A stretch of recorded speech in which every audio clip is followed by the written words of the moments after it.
my name is Isabella Michaels, and my classic poem is What You Missed That Day You Were Absent from 4th Grade by Brad Aaron Modlin.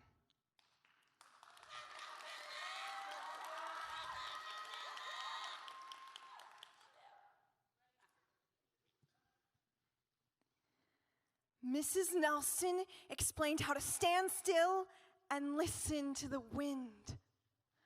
How to find meaning in pumping gas, how peeling potatoes can be a form of prayer. She took questions on how not to feel lost in the dark. After lunch, she distributed worksheets that covered the ways to remember your grandfather's voice. Then the class discussed falling asleep without feeling you had forgotten to do something else, something important, and how to believe the house you wake in is your home. This prompted Mrs. Nelson to draw a chalkboard diagram detailing how to chant the Psalms during cigarette breaks and how not to squirm for sound when your own thoughts are all you hear, also that you have enough. The English lesson was that I am is a complete sentence. And just before the afternoon bell, she made the math equation look easy. The one that proves that hundreds of questions and feeling cold and all those nights spent looking for whatever it was you lost and one person add up to something.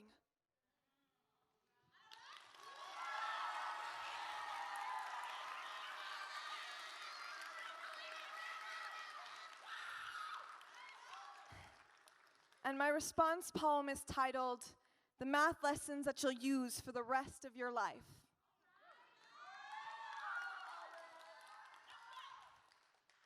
In the 4th grade, I moved up a math level for the first time. Miss Rivera wrote on the powder-dusted chalkboard, volume equals length times width times height. And suddenly the whole world became a matter of space. I understood exactly how much of that space everything around me took up. But more so, how much I did. There's a certain prayer in performing an equation you understand.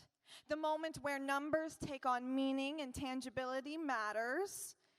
In the 4th grade, my volume was approximately 16,576 inches cubed. I never realized how big my hips were. And don't I look a lot wider than the other girls? Like my ribs are trying to encompass as much body as they can. There's a weird dip where my stomach meets my upper torso. And how does the fat that surrounds it factor in?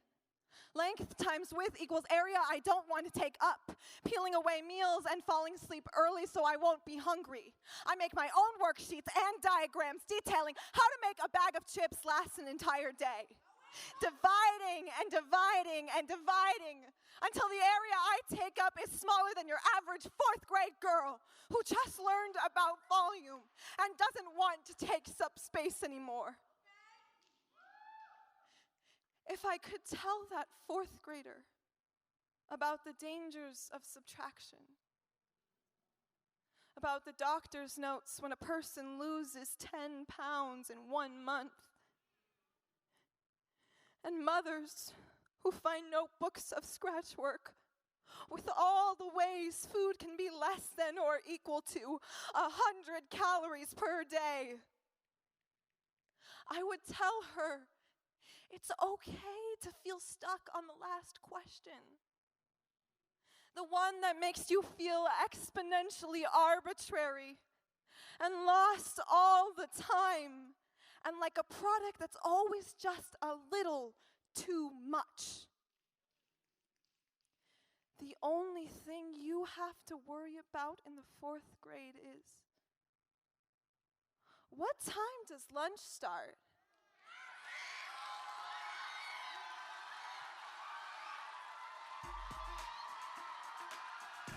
Load up on sun, bring your friends, it's fun.